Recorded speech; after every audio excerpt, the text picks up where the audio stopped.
Good afternoon children, good afternoon all of you. कैसे हैं आप? सब ठीक हैं? सब स्वस्थ हैं बेटा? ठीक है। आज हम लोग कारक विभक्ति पढ़ेंगे, विभक्ति, उपपद विभक्ति, इस पे चर्चा करेंगे। तो हम लोग आज सबसे पहले हम लोग जानें कि कारक किसे कहते हैं। तो कारक किसे कहते हैं? क्रियान्वयित्वम कारकम। कारक की परिभाषा है क्रिया के साथ जिसका प्रत्यक्ष संबंध होता है उसे कारक कहते हैं। क्रियान्वयित्वम कारकम, क्रिया के साथ जिसका प्रत्यक्ष संबंध होता है उसे कारक कहते हैं। तो कारक के कितने भेद हैं बेटा? 8 भेद हैं। ऐसे संस्कृत में कारक के लोग बोलते हैं कि 6 ही भेद हैं। संबंध और संबोधन को संस्कृत में कारक के भेद नहीं माने जाते हैं, लेकिन अनुवाद की सुविधा के लिए हम 8 भेद मानकर इस पे 8 विभक्तियां बैठाते हैं। तो कारक के 8 भेद मानकर 8 विभक्तियां बैठाते हैं। जैसे कर्ता, कर्ता का हिंदी विभक्ति चिन्ह क्या है? कर्ता ने, और ये कौन सी विभक्ति हुई? प्रथमा विभक्ति। कर्म को द्वितीया विभक्ति, करण से तृतीया विभक्ति, संप्रदान को के लिए चतुर्थी विभक्ति, आपादान से अलग होने का भाव पंचमी विभक्ति, संबंध का के की रा रे री षष्ठी विभक्ति, अधिकरण में पै पर सप्तमी विभक्ति, और फिर संबोधन हे, अरे, अहो, भो, अजी, ये फिर प्रथमा विभक्ति। संबोधन कौन सी विभक्ति हो गई? प्रथमा विभक्ति। कर्ता ने, कर्म को, करण से, संप्रदान को के लिए, आपादान से। तो यहाँ करण का भी चिन्ह से है और आपादान का भी चिन्ह से है, लेकिन दोनों में अंतर है।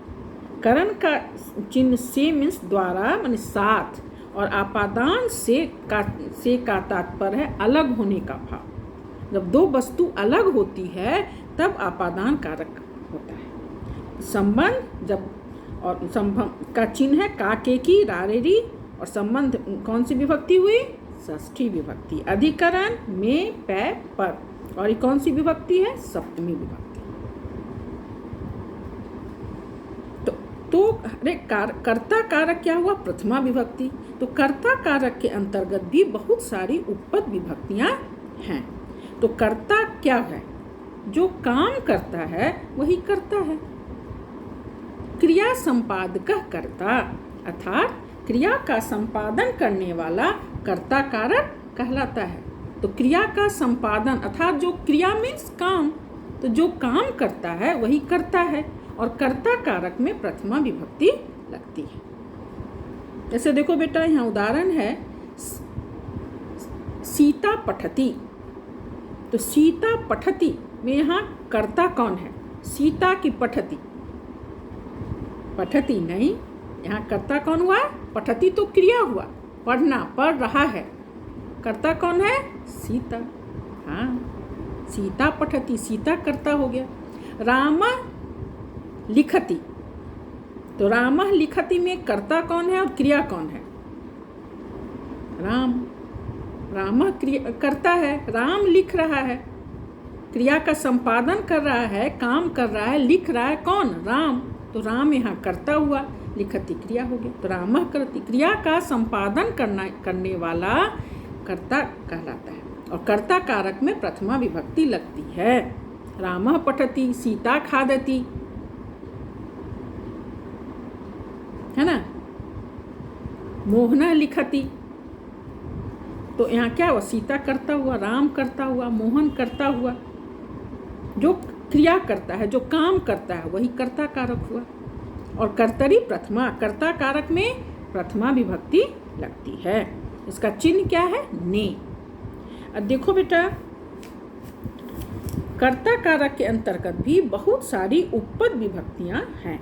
उपपद विभक्ति क्या होता है? जब विभक्ति का प्रयोग कारक पर आधारित नहीं होकर किसी शब्द पर आधारित होता है तो वहाँ उपपद विभक्ति का प्रयोग होता है। विभक्ति का प्रयोग कारक पर आधारित नहीं होकर शब्द पर आधारित होता है तो वहाँ उपपद विभक्ति का प्रयोग होता है। विभक्ति प्रयोग कारकाधारितम न भवति अपितु कस्यचित् शब्दस्य योगे भवति तदा तत्र उपपद विभक्ति भवति।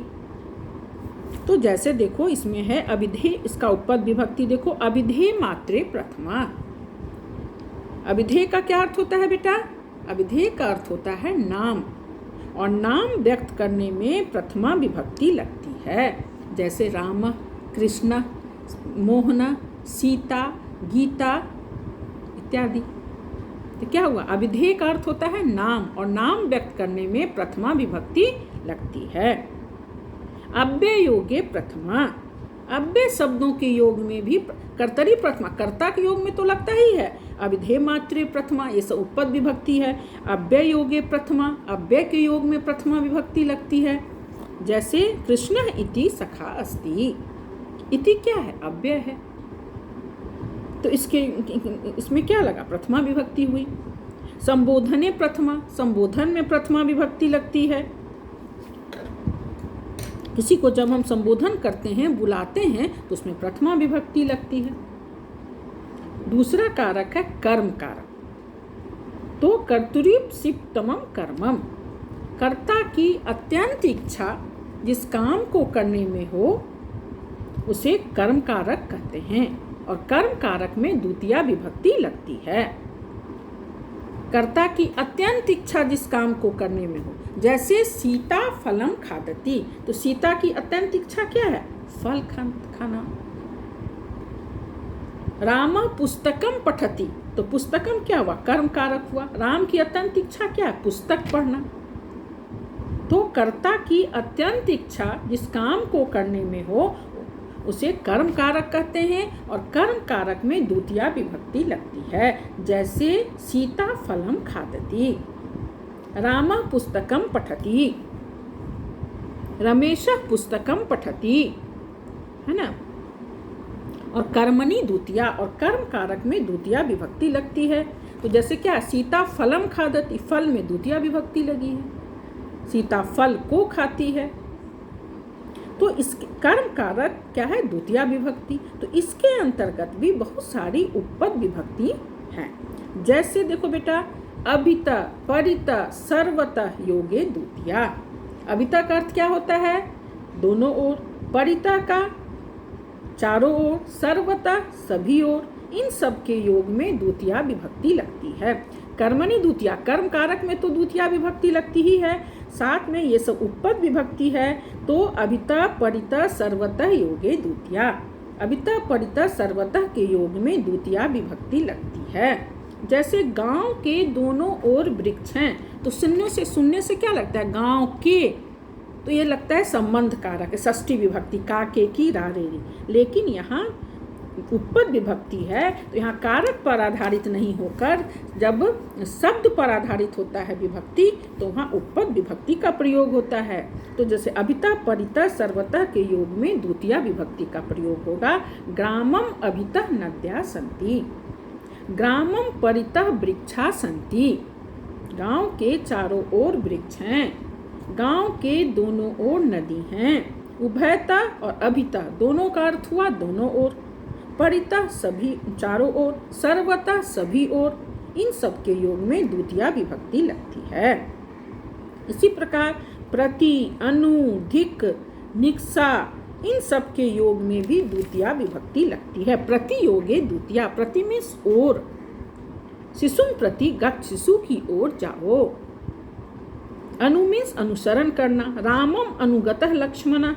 धिक, धिक के योग में भी द्वितीया विभक्ति लगती है। धिक और भक्तम, धिक चौरम, ये सब उपपद विभक्ति है। प्रति, अनु, धिक, निक्सा, अंतरा, इन सब के योग में द्वितीया विभक्ति लगती है। जैसे धिक और भक्तम, और भक्त को धिक्कार है।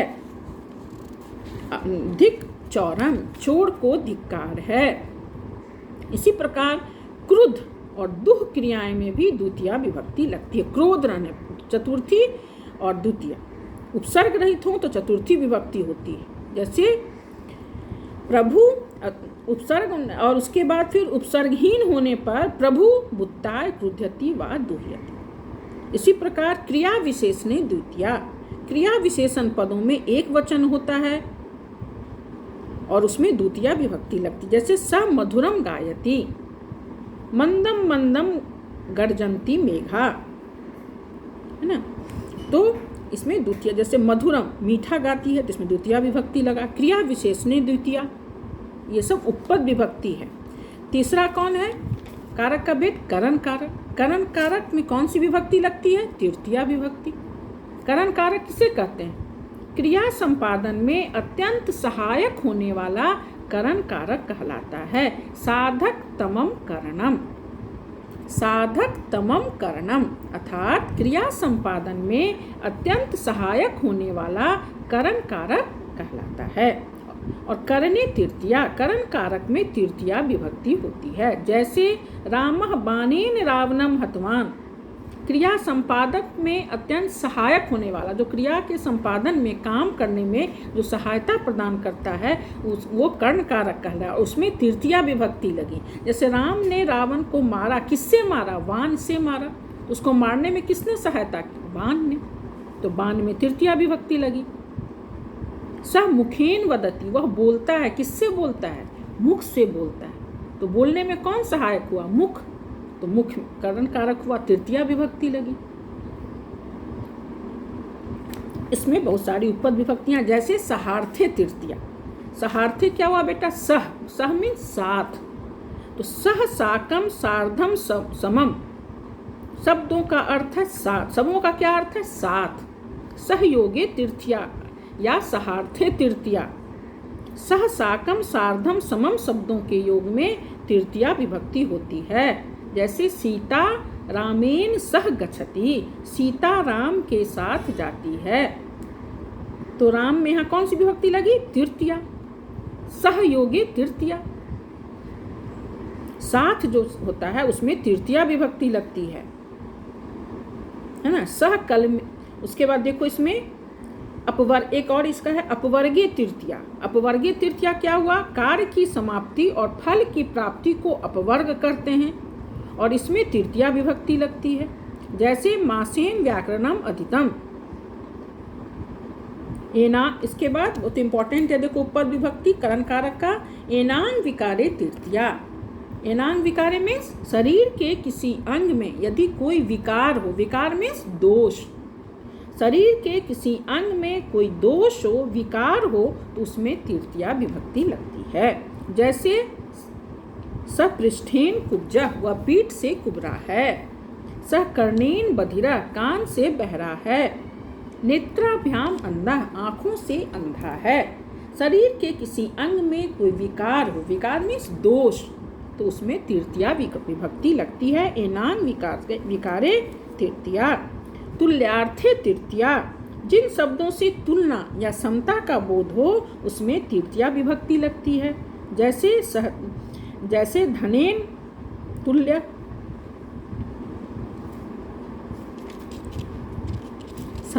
आज हम लोग फिर पढ़ेंगे संप्रदान कारक। संप्रदान कारक में कौन सी विभक्ति लगती है, चतुर्थी विभक्ति। इसका चिन्ह क्या है, को के लिए। जब किसी के लिए कोई काम किया जाए तो वो संप्रदान हुआ और उसमें चतुर्थी विभक्ति लगती है। संप्रदाने चतुर्थी, संप्रदान कारक में चतुर्थी विभक्ति लगती है। जैसे स ब्राह्मणाय भोजनम पचति, वह ब्राह्मण के लिए भोजन बनाता है।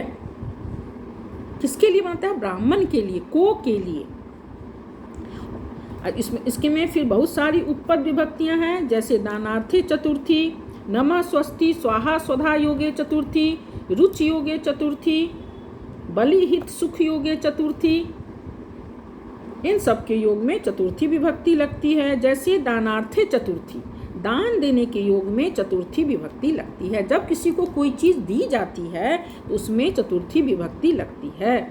जैसे राजा ब्राह्मणेभ्यः वस्त्रम ददाति, राजा ब्राह्मण को वस्त्र देता है।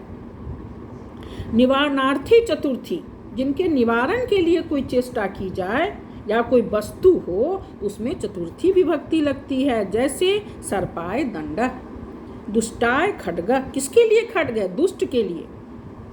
किसके लिए दंड है? सर्प के लिए, सांप के लिए। तो निवारण माने किसी चीज का निवारण करने के लिए, समाधान करने के लिए कोई चेष्टा की जाए या उसके समाधान के लिए कोई वस्तु हो तो उसमें चतुर्थी विभक्ति लगती है। क्रुद्ध, द्रुह, ईर्ष्या इन सब के योग में भी चतुर्थी विभक्ति लगती है। जैसे प्रभु भूताय क्रुध्यति, है ना, तो क्रुद्ध, दुह, ईर्ष्या इन सब के योग में भी चतुर्थी विभक्ति लगती है। इसकी चतुर्थी विभक्ति के अंतर्गत बहुत ही इंपॉर्टेंट उपपद विभक्ति है। नमः, स्वस्ति, स्वाहा, स्वधा और अलम के योग में चतुर्थी विभक्ति लगती है। जैसे श्री गणेशाय नमः, ओम नमः शिवाय, अग्ने स्वाहा, पितृव्य स्वधा।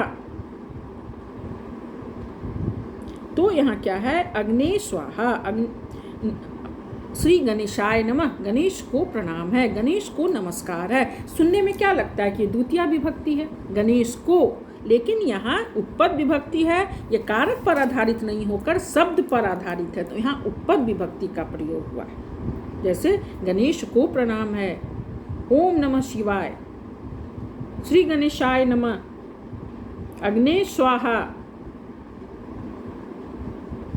तो नमः, स्वस्ति, स्वाहा, स्वधा के योग में चतुर्थी विभक्ति लगती है। इसी तरह रुच्याथानम प्रियमाने, रुच धातु के योग में जो वस्तु जिसे अच्छी लगे उसमें भी चतुर्थी विभक्ति लगती है। सर्वेभ्य रोचते चाटुकारिता, है ना। ब्राह्मणाय मधुरम प्रिय, ब्राह्मण को मधुर मीठा प्रिय है। इसी तरह बलि हित सुख योगे चतुर्थी, बलि हित सुख शब्दों के योग में चतुर्थी विभक्ति लगती है। ये भी देखो उपपद विभक्ति है, कारक पर आधारित नहीं होकर शब्दों पर आधारित है। तो बलि हित सुख योगे चतुर्थी विभक्ति। जैसे भूताय बलि, छात्राय हितम, तुभ्यम सुखम, ये सब उपपद विभक्ति थी। अगले दिन हम लोग अपादान कारक पंचमी विभक्ति से, पंचमी, षष्ठी और सप्तमी तीनों के अंतर्गत आने वाले उपपद विभक्ति और विभक्ति को पढ़ें। ठीक है बेटा, चल।